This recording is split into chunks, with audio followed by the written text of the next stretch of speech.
if you've seen the American cult soap opera Dark Shadows, it's Dark Shadows remade, but with gays and Tracy Scoggins. There's just a lot more nipple licking in Dante's Cove than there ever was in Dark Shadows.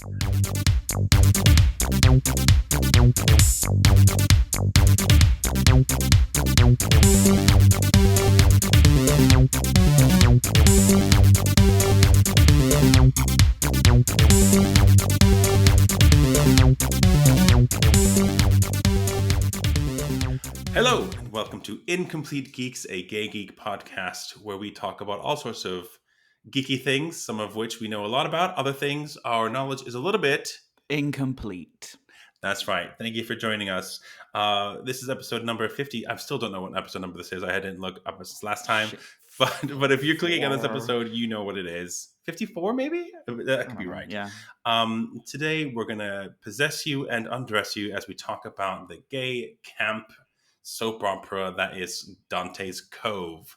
And I have seen some of these episodes back when it came out. It came out in 2005. Nick has not even heard of it. Is that right? I've seen the first episode because I was told Stephen Amell was in it and he was naked with a towel, and so I made sure to do that research. I mean, that's a good enough reason. 10 years ago. I see. Yeah, that's a plenty good reason. And I don't remember the plot. I remember the towel.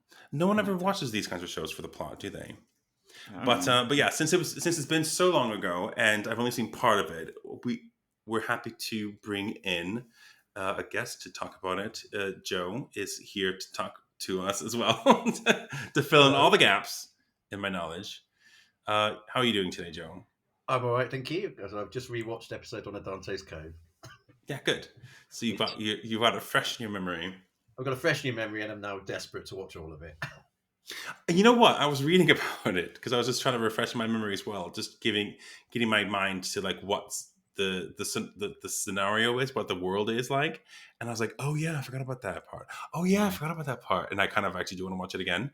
Although I did watch a clip of it on YouTube. There's not a lot to watch. There's not a lot on YouTube, but the one that I did watch, which is Stephen Amell in a hammock or something like that, and I was like, this is trash. I really want to watch it now. I'm excited to learn more. So for anybody who's listening who's not up to speed on this show, basically it comes out in 2005. So we're just off of the high that was, Buffy the Vampire Slayer and all these supernatural kind of dramas that it spawned because it was so successful. And this show came out on an LGBT network, and it lasted 3 seasons. Like the first season is literally just 2 episodes, and it was kind of put together like, let's see what we can do kind of thing. And it's centered around this witchcraft kind of religion. There's a lot of topless men. There are some lesbians. There's some drugs going on as well. A lot of sex on the beach, and it is just a lot of campy fun. Am I right so far, Joe? That's very right. Very, very good. Very right. Tell me, Joe, how come this didn't get really the recognition that it deserved back in the day? I mean, on many levels, it's awful. It is. I just rewatched episode 1. I can tell you what happens in episode 1 now, and it is so funny how little actually happens. But what it is, it's one of the shows that absolutely knows what it is. So when I say it's absolutely awful, what I mean is it's not trying to be highbrow. It's not trying to be anything. It's basically, if you've seen, and it's certainly for Americans, if you've seen the American cult soap opera Dark Shadows, it's Dark Shadows remade, but with gays and Tracy Scoggins. And it's literally the same plot. It's set in the opening is in 1840. Dark Shadows has appeared in 1840. It's a vampire basically gets locked up in a basement. Same in this, and he then comes out and wreaks havoc.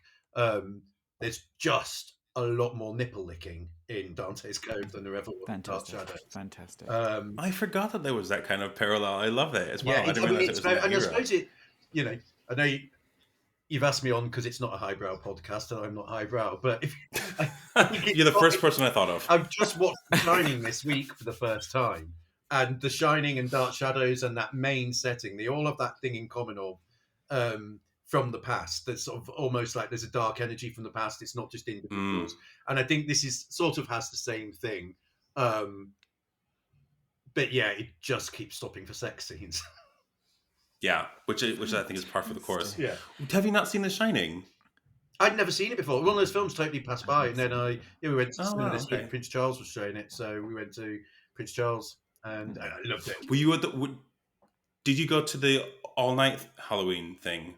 No, just at the Prince Charles. It was this week in the afternoon. One afternoon we went. Cool. Who is Tracy Scoggins? Tracy Scoggins? I wanted you to because I know that Dynasty. I think she was in Dynasty. I think she came late on in Dynasty as a sort of the new sort of Joan Collins, Kate O'Mara type. I might be wrong, but I think she's in Dynasty or the Cove is. And then she came into Babylon 5. And then I think she must have done other stuff, but she's in this and she is astonishing. She knows exactly what she's doing. She is campus tits. She is absolutely brilliant. And my one criticism of episode 1 is that she's not in it enough. She's basically the story opens in 1840, and it literally opens with Tracy and her bloke Ambrosius, who's very handsome. They're walking down what looks like a modern day California street, but the caption is I love this already. See, there's the music is all. How do you describe Linkin Park and all that stuff that was big at the time, which I love? Evanescence, that sort of like the emotional rock. Emotional rock, emo goth, punk rock, yeah. And the music is all that, even when it's in 1840, which is brilliant. Amazing. And so they're walking down the street. A young woman walks by, and Ambrosius catches her. She catches his eye and gives him a smile. She carries on walking. Tracy turns around, her eyes go red, and the woman dies. Foam all coming out of her mouth. And you're like, brilliant. We're literally less than a minute into Love it. Scoggins has killed a woman just for looking at her bloke. And then they go in. That's amazing. And Tracy's like, I'm just really sad because that woman looked at you. And he's like, you don't need to worry about her. So Tracy goes off. And she doesn't need to worry about him because then the butler comes in. And they have sex. The butler and Ambrosius have sex to new metal music. You see quite a lot. And it goes on. How much we talking? Both got super gym ripped bodies like everybody in 1840 had. Of course, what they did back in the day. Had abs. And then Tracy comes back, sees this, kills the butler by again making him sort of flop and collapse and frail around with his willy thrashing around everywhere. And then she locks Ambrosius up in the basement and she performs this spell because she knows that what Ambrosius is he's super vain. So he knows how handsome he is and everybody likes looking at him. So she makes him look hideous by turning him into a man in about his 40s with a bad face. Like the man's not a scrawny looking model or anything like that, but he's not like, Dark Shadows did amazing makeup. Any other show would cast like a 90-year-old or whatever. This man looks like he's in about his 40s. He looks about my age, but he's got a bad grey wig on. And she locks him in the cellar, and he will never be released until a pretty boy kisses him. It's the curse, the bizarre curse she puts on him, which, curses go is quite nice. And then she pops out the cellar, and her mum turns up. So she goes, "Oh, hello, mum. Tracy's about 50. Her mum is about 50. So already you're just like, this is just pure joy." And she lies to her mum and says she's killed Ambrosius. But she hasn't really. She's locked him in the cellar waiting for a pretty boy. And she is, with no word of lie, Tracy absolutely owns every scene she is in. She is astonishing. She is pure camp. Yeah. So does she... So what?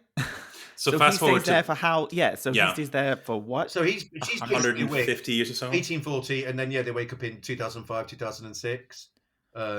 Yeah. So they're witches, by the way. In case you missed it. I was going to say, but it's never really spelled out. But what she does is she has copies of Dante's Inferno, and the town's called Dante's Cove. And spoiler alert: in the present day, Tracy's house has become Hotel Dante.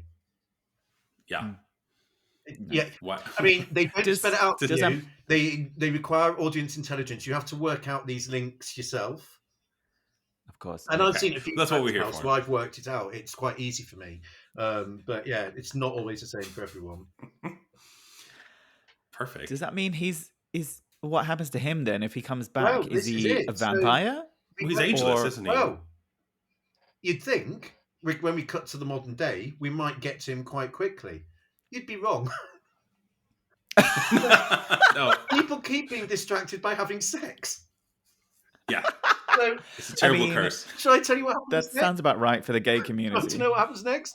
Modern day, two very pretty white boys. Right. One's got long dark hair and stubble, so he's called Toby, and the other one's a young pretty blonde guy who's not Stephen Amell but looks like him, and he's called Kevin.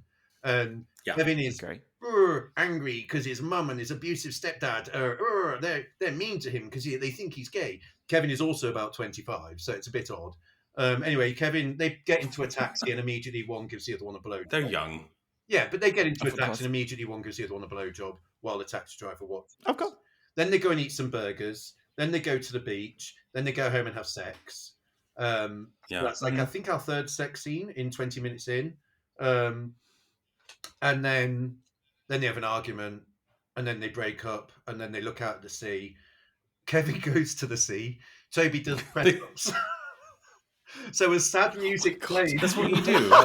Of Kevin looking out at the sea while Toby does press ups, presumably because he's very upset. So they're sad press ups. Yes. And then it has a brilliant moment, which is Kevin's phone rings while he's on the beach. So he takes out his earphone. The music for the montage was what he's been listening to. Oh, that's lovely. And then, first time it's ever been done. And then, so we meet his mum, and Toby's upset. So he phones a woman called Van. She has a name. She's called Van. Then Kevin takes his top off. This is the lesbian friend. She's a lesbian. Well, they're all, I think, bi, I think is the thing. Kevin then takes his top off on the beach to lie down. Toby finds him in an open shirt. They have sex. No, they're snogging. Yeah, then they're in vests. They sort of have sex in the sea. Then Toby says goodbye again. So okay, right. This is brilliant. Where's Tracy Scoggins? When's someone going to remember? Where is Tracy? So, and I think Kevin is moving. He's moving to this town of Dante's Cove. No, not yet, because they've just broken Toby. up. So we're not even in Dante's Cove yet? No, this is in Dante's Cove. Kevin now leaves Dante's Cove. Okay. Back to his mum and evil stepdad's sort of mansion, where his evil stepdad has the So he's just visiting. Yeah.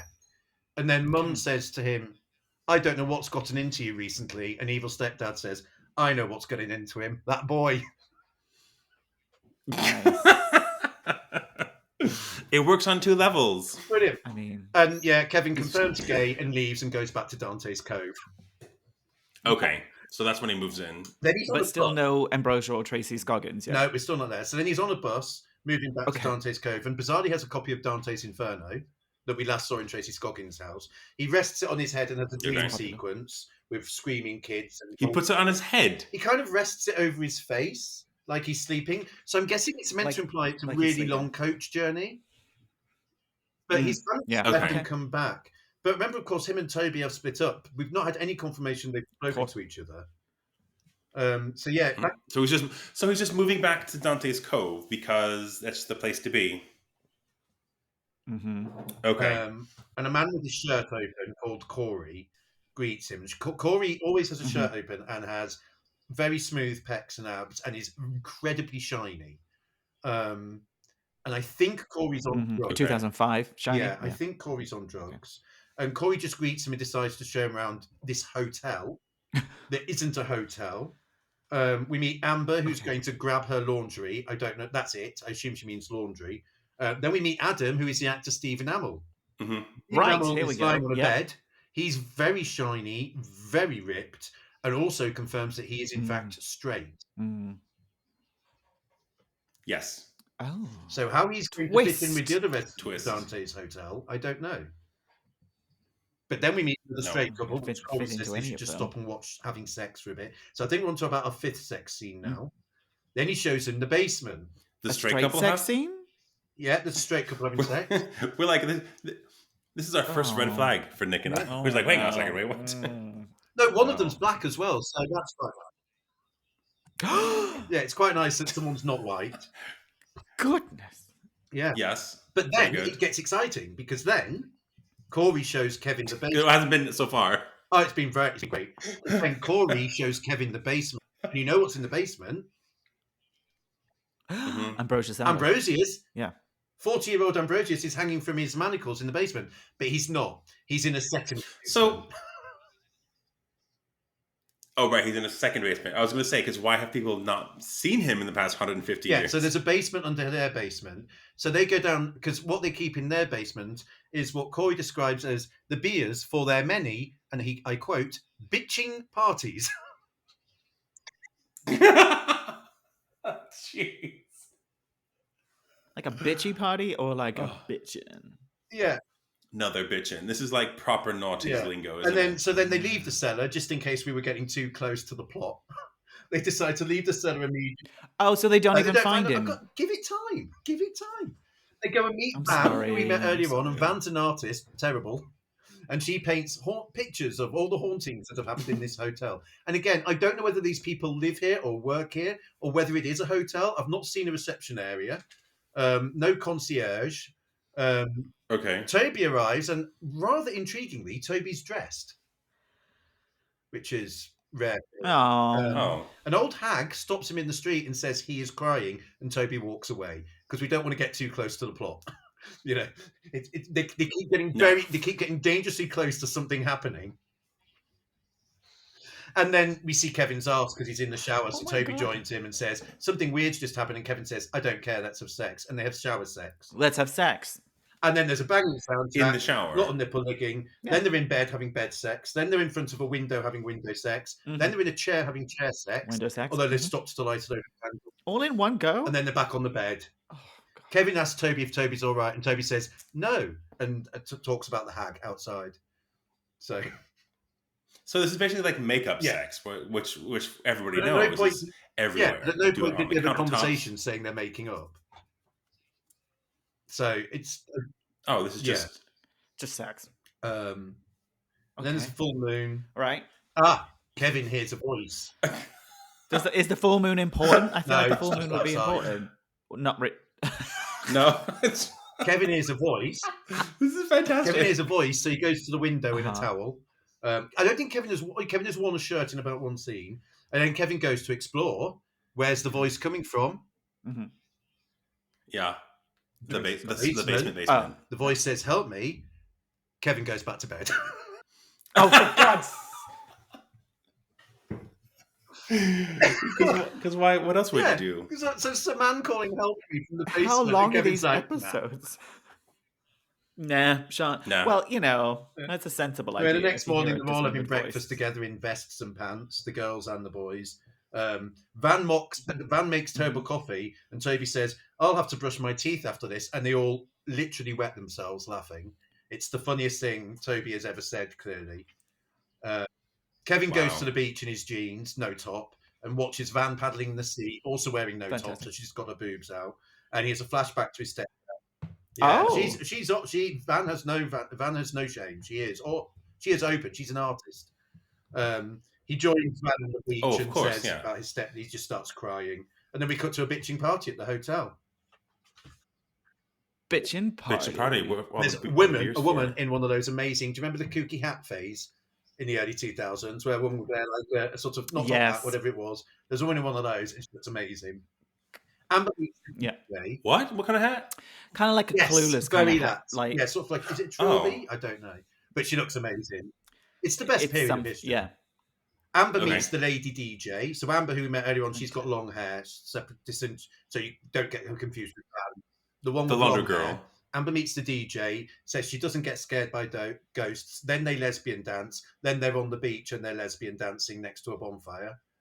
I'm not sure. They've not really added anything to the story, such as it is. So they left the party to continue the lesbian dancing. Then Corey, we go back to Corey, who's the shiny one who's taking drugs, I think. He's wearing a string vest. And he sends Van and the blonde girl in the kooky hat down to the basement for extra beers. They go down to the basement. Van says that at some point people did voodoo in the hotel. And then they have lesbian sex. Yeah. Okay. Fantastic. In the basement. Above, Ambrosius is just below them. So we're so close. Then they go back, but they've been so distracted by their lesbian sex, they've brought back a case of soda, not beer. Kevin goes down to the basement. So close to Ambrosius. And we know Kevin is clearly going to be Ambrosius is victim because Kevin is the pretty boy. He's an innocent 30-year-old twink. Kevin tries to open the hatch, but Toby calls down to him, so Kevin gets some beer and goes back up.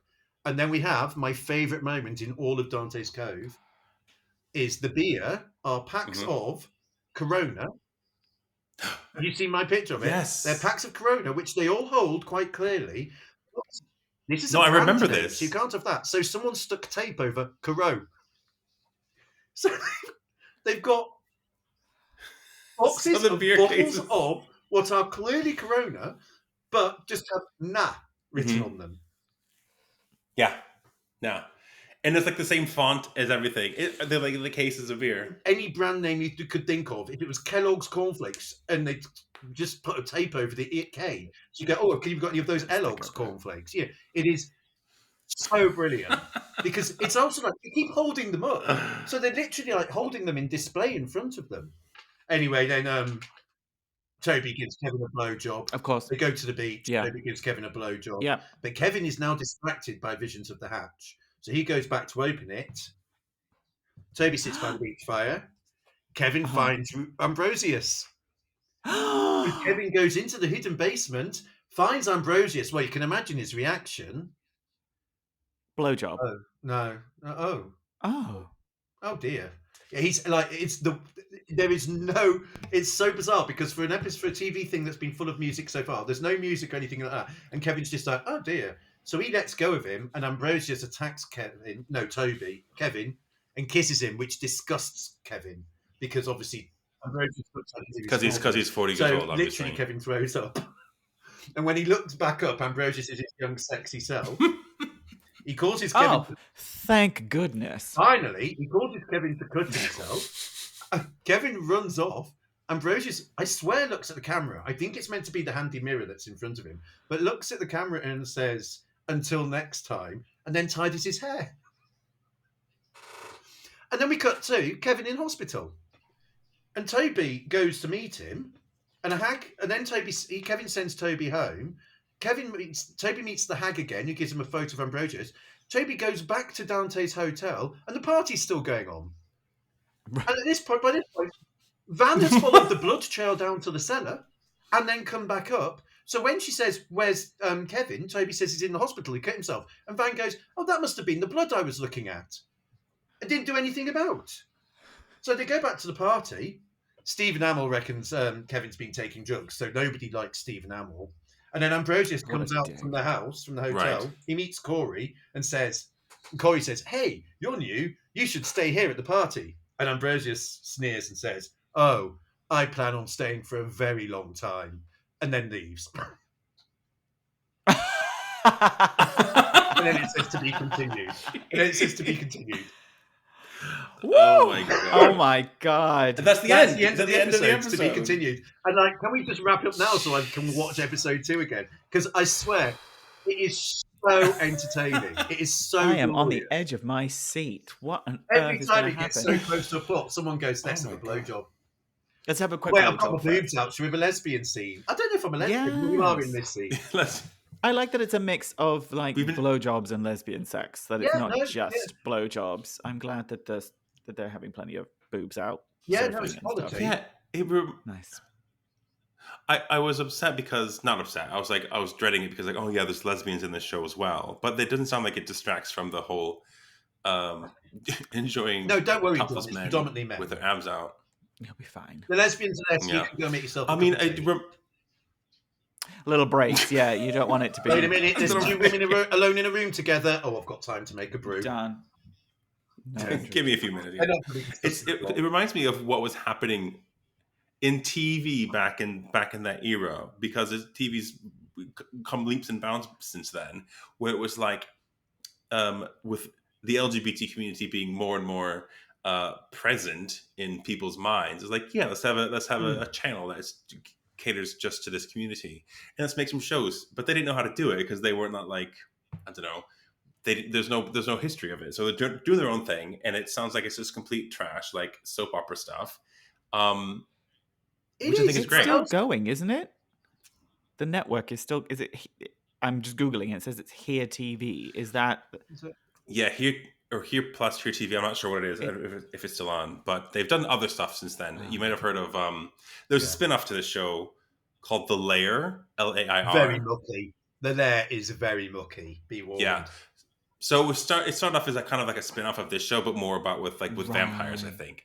But there's like ties into it, and it's just so it's just people, gay enthusiasts just making TV. I forgot about the Knob beer. That was amazing. The Knob beer is amazing. But what I love about it as well, though, is that, and it wasn't just that this sort of time. There was like shows like Revenge and Ugly Betty and all these sort of shows in that period that were like big, and colourful, they're kind of plasticky, and they'd have montages. They'd have people walking. There'd be a montage, and really, and also, the title sequence is glorious. The title sequence is like Buffy the Vampire Slayer, but with lots of gay sex in it, and to sort of Evanescence, Linkin Park, Die to Be with You. It's an absolute banging tune. I did go out and buy it when I first watched the series. Fantastic. You sort of go, and these days, even though there's so much brilliant TV, and I love a lot of TV that's been made these days, invariably the title sequence is some white letters. It was such black. And the music goes boing, and then you go into the episode. And you're like, give me a montage. Give me people looking to camera. I mean, there's some TV shows where the whole intro sequence is like an art form on itself. Some sort of either it's like just the title like you described, or like I'm thinking of like The Crown or Game of Thrones.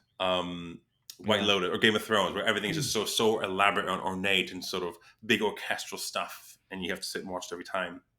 Yeah, give me some fun. Charmed as well. They did that as well with a sort of it's all of that rocky. Era. I miss an intro. Which is more realistic, Dante's Cove or Buffy the Vampire Slayer? You have a hot young teen or 20-something, and there's a vampire you've got to investigate, but you're kind of horny. So quick blowjob first. Then you do. Vampires. Quick blowjob, then we'll go and investigate. Wait, before you tell me the plot point you've discovered, let's have bed sex. Yeah. I like that. That's what people want to see. There's sex in front of a window at one point, and I know I'm a bit older now, but I'm just a bit like, the neighbours don't need to see that. That's the best part. I mean, I live on the 17th floor now, and that's all I'm going to say. Right. And the windows are floor to ceiling. I live in a ground floor flat, so, Yeah, it's different for you. I can look over the city and be like, I live opposite a park. I'm not going to do that.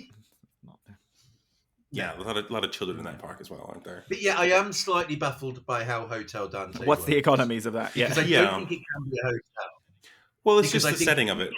I think if you just checked in and looked out at the bitchin party, you would be a bit like, I'm not going to give you the best trip. But the thing is, it could just be like a gay hotel. Like, I'm pretty sure people would just go there for bitchin parties. Like, I'm pretty sure there's plenty of places in Barcelona like that. I don't know who's paying the rent.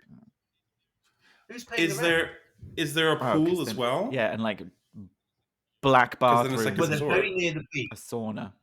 I haven't seen a pool in this episode. They're very near a beach. Well, that's true, yeah. Mm-hmm. But also the rooms inside. It doesn't look like a hotel. It looks like a house. It's a big old house, but it's not. There's no like corridors with room numbers on. And like when Corey shows Kevin around, he just opens people's rooms. Hello. So he literally just goes into the rooms. It's all very pretty. And this is where Toby is staying, and this is where Van is staying. Yeah, that's literally what. It's slightly confusing as well because I think Toby seems to be in a different building in these opening scenes. That seems to be Toby's house, and then the implication seems to be he does live at the hotel. So I don't know if Toby moves while Kevin's being called the F word by his stepfather. But, wow! Yeah. So it obviously appeals to a certain demographic. How does the show evolve over the series? Because it seems like we're set. Episodes 1 and 2 were the first season, so we're getting the idea. Yeah, blowjobs and some sort of guy and Tracy Scoggins. How do they draw that storyline out? Is there like a monster of the week? Is it like a mystery in the Cove, or is it just blowjobs and old people? No, it's all ongoing stuff, and it's all basically. It's very dark shadows. It is incredibly dark shadows. It's all about, basically, I think if I remember right, it's been a few years since I've seen it all, but it's Kevin. Kevin gets possessed a lot. I think Kevin is the damsel in distress.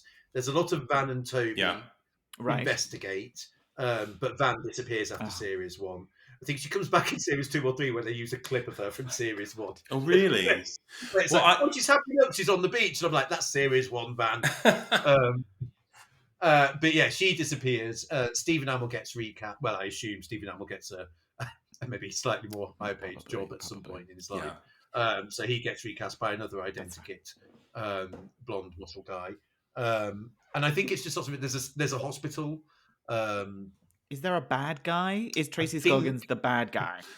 Ambrosius. Oh, he's the bad guy. Ambrosius is, like I'm cursed. Ambrosius said he's not going anywhere before he left. Ambrosius is there because Ambrosius presumably wants revenge. But Ambrosius is Barnabas Collins from Dark Shadows. Ambrosius is the risen Count Dracula. Yeah, I'm pretty certain Corey becomes Renfield. So Corey, who does seem to be on drugs, I think becomes the sort of Renfield character. If I remember right, he becomes quite hot because he's quite hot already. I quite like Corey because he does. The others are all a little bit. Oh, I'm pretty. Whereas Corey's just like, this is great. Bitchin' parties.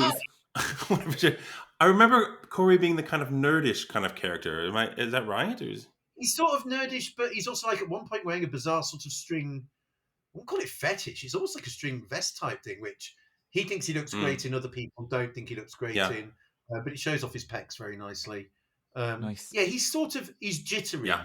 I think the implication is he's not classically handsome like the others. He just is much more handsome than anybody doing this podcast because he's Hollywood and ugly. Well, because he's basically a model being cast in a LGBT show, gorgeous, but clearly isn't. But actually, from slightly older eyes, for me, it's like he's actually probably the hottest one in it because the others are all very bland. Yeah, literally, it's so funny because Kevin and Stephen Amell are identical. They have the same blonde hair. The only difference is that Stephen Amell is a bit bigger. Yeah, that's it. Well, I did read the sort of the breakdown, so I can tell you a little bit about how the story progresses in season 2, because like you said, it's just more about this witchcraft. It turns out to be like an old timey religion.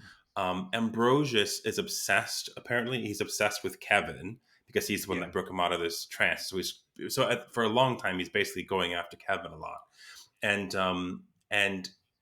in season 2, you have Van's girlfriend appears, and Van starts dabbling in this witchcraft. And so at some point she finds Tracy Scoggins and is like, teach me this witchcraft. And Tracy Scoggins at first is like, no, because you're not committed or whatever. And Van says, I am, let me prove it to you, whatever. And so the girlfriend actually is sort of disapproving of this witchcraft. And so what does Van do? Obviously she uses witchcraft to erase the girlfriend's memory. Trope, standard. Which is a trope. Which backfires, obviously, so that goes tits up. And then is it season 2 where there's like some sort of solstice or some impending witchcrafty kind of ritual that they have to perform? So everybody's got to find like a what they call an aspirant, somebody to take under their tutelage. So Tracy Scoggins ends up taking Van under her wing and sort of trains her that way. Corey is like more of the like you said, the Renfield character who just sort of serves Ambrosius. The Stephen Amell character who got recast, he starts doing drugs. So there's this so there's this drug that is basically it's a supernatural drug, isn't it? It's a supernatural drug, So people so for normies like you and me, it just gives you like a bit of a high, and maybe you have like a prophetic dream or something. But if you're practicing this religion / witchcraft, apparently you can see the future, and it like heightens your abilities in a way. Isn't the witchcraft called Tresemme? Like the shampoo? Tresemme. The religion is called Tresemme. Maybe she's bummed. And there's also a club that everyone goes to because you need like a dance club for people to sort of parties. A place to go. The club is called H2O. They need a place to go and hang out, don't they? The club is called H2O, but O is spelled EAU, like water, because they're on the beach, whatever. That's a terrible name for a club. Yeah. Imagine is it where that town you go? Should we go shopping? Yeah, where is it to go? That's true. Yeah. And there's a second older woman. I don't know who she's played by. who is basically just shows up and kind of works her way into people's lives. Like she hires Van as a cleaning maid or something like that. It turns out it's Tracy Scoggins' sister from back in the day, and she's plotting with Ambrosius to sort of take over on the this big solstice magic spell kind of thing going on. So yeah, it's a lot of that. It's just more. It's the more I read about it, the more I think to myself, how was all of this in one episode? Well, especially when you consider how little happens in episode Nothing. 1. Yeah. No, the right? entire of season 1 so far, they're just going down for all of Rona episode 1, beers. somebody might go down to the basement, which is Mm-hmm. very Dark Shadows. In Dark Shadows, but Dark Shadows was a daily soap opera, so Dark Shadows relied on, and that was daily. Of someone's got closer to the center, but there's other storylines happening. Did it? With this, the only storyline that we're remotely invested in is what's in the cellar, and people just keep going down and having sex. Sounds like a fun cellar. Sounds like a bitchin' party, frankly. It's a bitchin' party. But also, you just think it's a bitchin' party with must be about 50 people there. And they go down, we've run out of beers. Go down and get some more beers. And they come back with one case of Nar. So they come back with about 10 bottles of Nar. And you're like, what about everybody else? What are they drinking? Just seltzer. Probably don't. It's not what it's about. They're probably on Ella Artois. Ella Artois. I'll have a bit of Arlsberg if you don't mind. Arlsberg. I'm quite posh. I'll have an Eretti. Oh my god. I don't want beer. I'll have cider. Give me a Spall. Yeah, so that's as far as I got. There's like a third season as well that kind of goes even further. So Kevin and Toby break up, then they get back together, then they break up, and then he's under a spell. Okay. I think Ambrosius at one point kind of tells Toby to become his aspirant in exchange for giving up control of Kevin or something like that. Interesting. Oh, and there's like Kevin's ex shows up as well. Yes, I do remember that, which is slightly odd because you were under the impression that Kevin didn't have an ex, but considering he was in the closet, his ex shows up. So, how much nudity do you get in this? Just to keep it on topic, like, I think you can tell which actors have been paid what. Mm-hmm, so Van has her boobs out straight away. Van's like, good for Van. Quite happy. Go on. Tits out. Yeah. I don't think any of the main boys so far we've seen Willie, but we've seen bum of everyone except Stephen. Stephen Amell hasn't shown anything, and actually Corey hasn't shown much, but I think that changes. So but you see Willie in the guest butler, the butler who Ambrosius is shagging in the first scene. He's full frontal, which is quite funny when he's splashing around and his little Willie's going. Aww. Poor thing. It's the things that LGBT community has to do to be considered art. Exactly. In 2005, we would have taken it. It's like it would have been mind blowing that there's anything like that. We'll take it. Yeah, I mean it's quite. I mean, it's not graphic. It's got this slightly odd thing of it. It's basically soft porn, a lot of it, because you don't see anything too graphic, but at the same time, there's no. They lie down. They put a sheet over them. Yeah. We cut to the next morning. That kind of it's thing. very clear what they're doing, and they're doing it lengthily in showers, in chairs, in front of windows. I feel sorry for the maid at the hotel. And they housekeeping. Could you imagine like the set dress? Like, what kind of room? That's Toby's room. We know what he gets at. No. So it's got, but it is just so. But it does have this slightly odd thing of. Like it's not that it's not sexy, but I don't feel like it's a show you'd want to particularly watch by yourself. So I've watched it with my partner, and then we introduced it to somebody else. I think that's how it worked. So we watched it. Me? Yeah. Did we introduce it to you? Yeah. Yeah, and then, but I've certainly watched it all the way through with some other mates as well. Because it's funny. It's pure entertainment. It knows what it is. It's pure entertainment. But it just means it's slightly odd because, like, even when I was watching it just now, when Amber and the girl on the beach are having the sort of lesbian, slightly sexed out type thing, I was sort of sitting watching it going, okay, that's going on quite well. Oh, yeah. And it was like, So I don't think anybody's really going to necessarily watch it as porn. The only people who might be, I suppose, though, might be younger teens who are watching. I was going to say young people, yeah. In which case, I can imagine it would be very hot. But because it's all so funny and camp and that the sex scenes aren't. At no point am I sitting there going, "Oh, that's sexy." Right. I'm sitting there going, "Oh, they're fit." This is nice, but I'm not. It's more titillating than I'm not having to close the blinds while I'm watching it. Yeah. So how much cock do you see in a show like Queer as Folk, for example?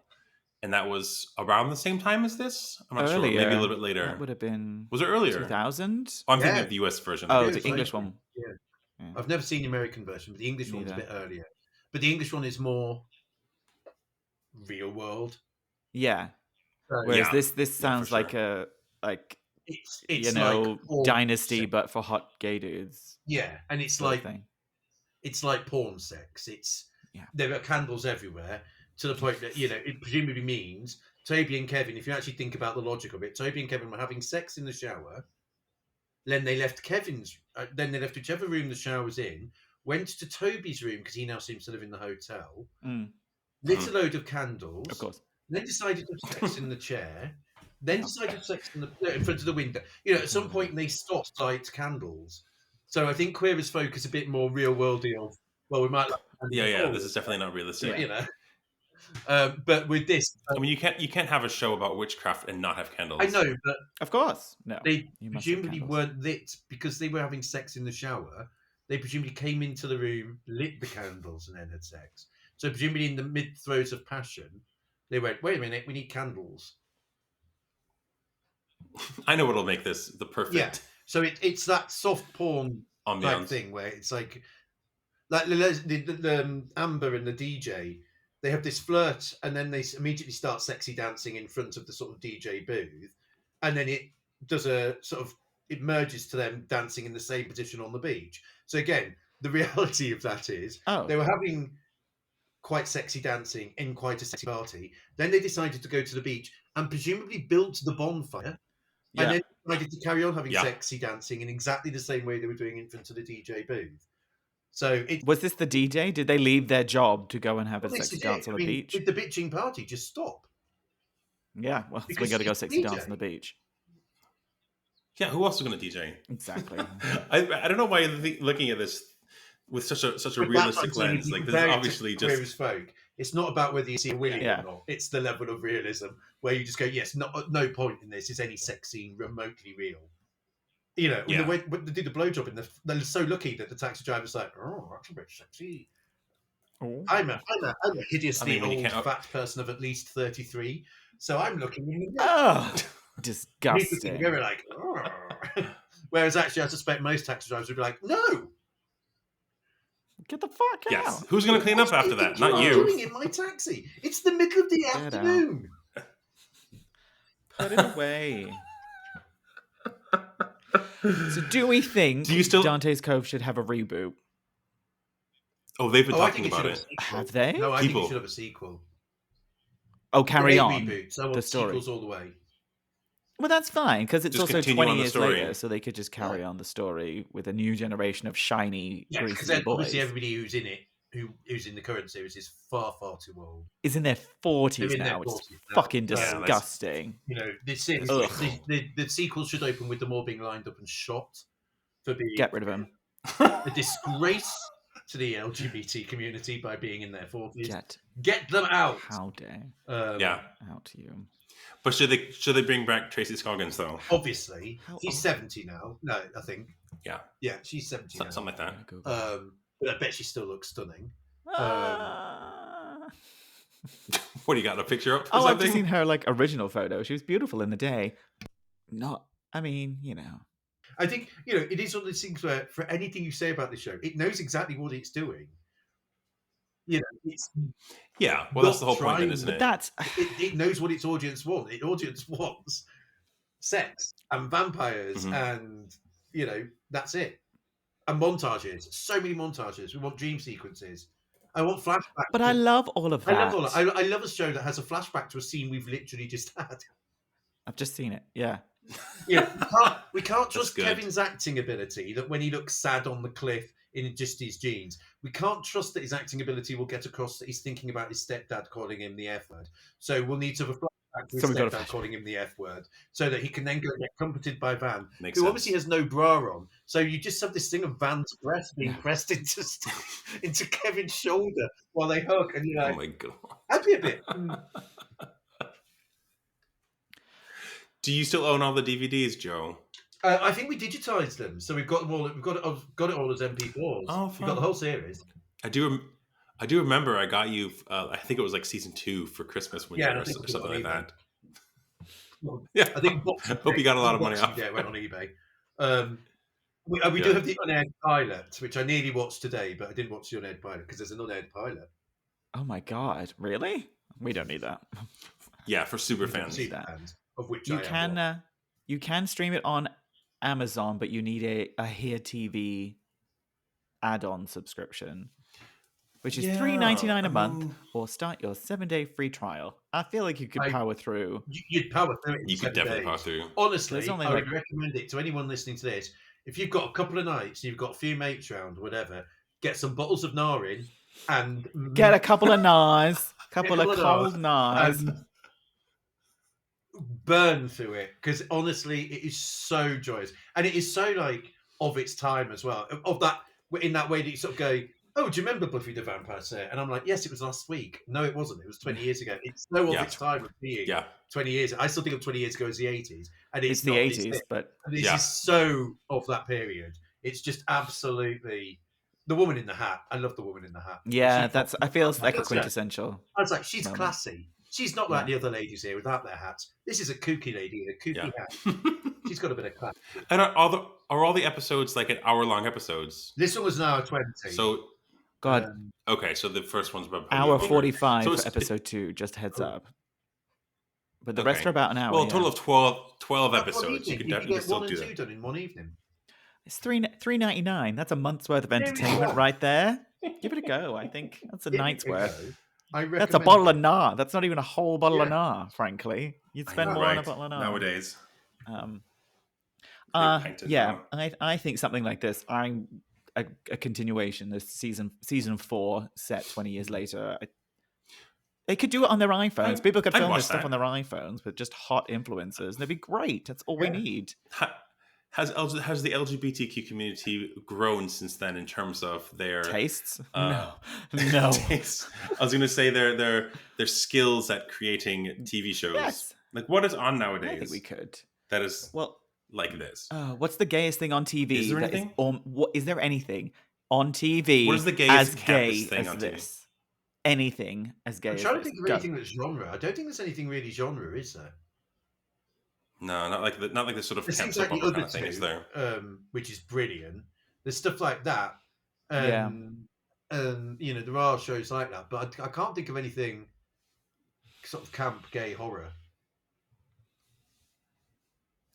Oh, I feel like there's a band. So what you're saying is there's a vacuum. Yeah. There's a vacuum that we can create something. It'll be a big hit. Yeah, I think we looked at a couple of vampire ones in the last episode. Like, no, that was a film. Where it was just hot naked guys rubbing up against each other. But that was a film, not for the TV. I want a TV show. A review or something of. It's the new Interview with the Vampire. It's so gay, but it's. But I saw a review or somebody saying, and it's really good because it's like bringing gays to the horror, and I'm like, what? Excuse me? It's the first. A straight person wrote that, obviously. I don't think it's the first time there's been a gay subtext in a vampire storyline. No. It's good that it's gay, but it's that doesn't make it good. If that makes sense. But then again, I didn't. We covered it. That by itself doesn't make it good. Yeah. I will keep watching it to see if it does get good, but yeah, you tell me. Well. So, I mean, if anybody's listening to this podcast and is like, I'm a producer, I can organize this stuff together. It happen. I'm a writer. Please employ me. Just write it. Yeah. Joe's a writer. I'm an actor. Please employ me. I could play the old grandpa or something. I'm almost 40. I'll just watch along. Wise just old. hang out. You could be the taxi cab driver, Nick. Tweet and shit like that. You can drive the taxi and be like, "Don't do that here." Yeah. Yeah, I'm happy to be the creepy, Like, the creepy text. I can't drive, so it's probably not the good cast. Just when you see the blowjob in the back seat, just push a button and all you see is like a recorder. Yeah, I mean that might be the most unbelievable thing in Dante's Cove that these two gay characters who can drive. I'm sorry. I don't think so. Not on my beach. No. Oh, fantastic! I might have to watch it then. Maybe we'll do a live stream of it or something like that. Oh my god, we could do a live stream. But it's a really long episode. I don't want to sit an hour and 45, an hour and 20 watching these people have blowjobs and beers. Yeah. Although, so have we sold it to you, Nick? Well, yeah, I've got it bookmarked. I've added it to my list just in case I have a weak moment over Christmas and think, I need something gay. I bet it's more fun than interviewing with you do over Christmas. Exactly. Yeah. Probably. Oh, and Christmas. Oh, yeah. I mean, it's ideal family viewing. It's definitely one to sit and watch. I agree. Nan. Here we go. Nan, I've got this episode I want to watch. Ghost story about long dead vampires and curses and stuff. Oh, With blowjobs. Good old Nana. With blowjobs. Maybe don't mention that. Anything more to say? Anything more to convince people that we haven't covered? I think that. Dear listener, if you're listening and you want to, if you know what this show is, or if you listen to this episode and then gonna watch the first episode and you want to talk to us about it, please do so. Or if you want to hear, or if you have a favorite moment that you remember from the first time watching it, favorite moment, favorite character, how can they get a hold of us? You can write to us, incompletegeekspodcast@gmail.com. We're also on the socials, Instagram and TikTok @incompletegeeks. Yes, please get in touch with us. We'd love to hear from you. Joe is also on the socials as well. Do you want to let people know what you're up to nowadays, or how they can get a hold of you? I'm 46. I don't. It's too much. It's too much. Fine. So, I'm on Twitter as Joseph Lidster, all one word. I think. Perfect. Do you want to plug it? Do you want to plug anything while you're here? I'm writing a very serious play about cancer at the moment, so I don't think that's necessary for this audience. Fun. Dante's Cove takes us up. Play brings us down. There we go. Yeah. Not really. He's a writer, so yeah. I should plug is I, as John will know, as he starred in a few, produced a series for Big Finish Productions of Dark Shadows, and yeah, Dark Shadows. That is very basically straight to Dante's Cove. Except when I took over, we added some gays. So I'm slowly morphing. I'm slowly morphing Dark Shadows into Dante's Cove. That's my plan. Why didn't we talk about that? Why didn't we talk about Dante's fucking Cove? Even I didn't know. God damn it. We've fallen behind because a couple of actors have sadly died because people are in their 70s and 80s now, and just had some fit problems and other things going on. But yeah, the plan is that there will be more. But go back and get the rest. Yeah, good. Yes. Yeah, there's a. I mean, I've listened to a couple of ones that I wasn't in, and they're all fantastic stories. Like, it's all audio stuff, and it's just done really, really well. And if you start with one called a radio play type thing. If you start with Beneath the Veil. Say again? Who's introduced in Beneath the Veil, John? There's a character in... Is that the first one? Is that not the first one? Are you in an earlier one? No, I was in... the whole sort of 6-episode arc was the one that... I thought Beneath the Veil was the first one. Well, there's... What is he? Policeman? PC? Oh, no, I'm thinking of Beyond the Grave. Beyond the Grave is the last one. Yeah. Anyway, yeah, the first one. Is it Beneath the Veil? Yeah. Start with that one, and then the next 6 episodes, kind of a bit of an arc for those 6 episodes. And there's a character that's featured who's who's like the deputy sheriff, Jim Hardy. He's got a really good voice. Very sexy. Impeccable sexy. Acting as well. Describe him. A love interest to one of the leads as well. Ooh. And then, where is all this, by the way? Bigfinish.com, is that right? Yeah, bigfinish.com. Go to Dark Shadows, look for Dark Shadows. Beneath the Veil, and you'll find that is the first one. Deputy Sheriff Jim Hardy, played by John Marks. That's me. And it's available for download, and you can also purchase a CD, I'm assuming. Yeah. I gave them as gifts for all my family. Of course. Like my grandma had them, my parents did. Yeah, it was good fun. Anyway, that's enough for today. Thanks very much for Joe for coming on. It's that's right. Yeah. If we've gotten anything wrong, apologize. It's been a while since we've seen these episodes, and we might have missed some details. Let us know. We apologize. We're not complete geeks, but we are working on it. Thanks for listening. Bye. Bye.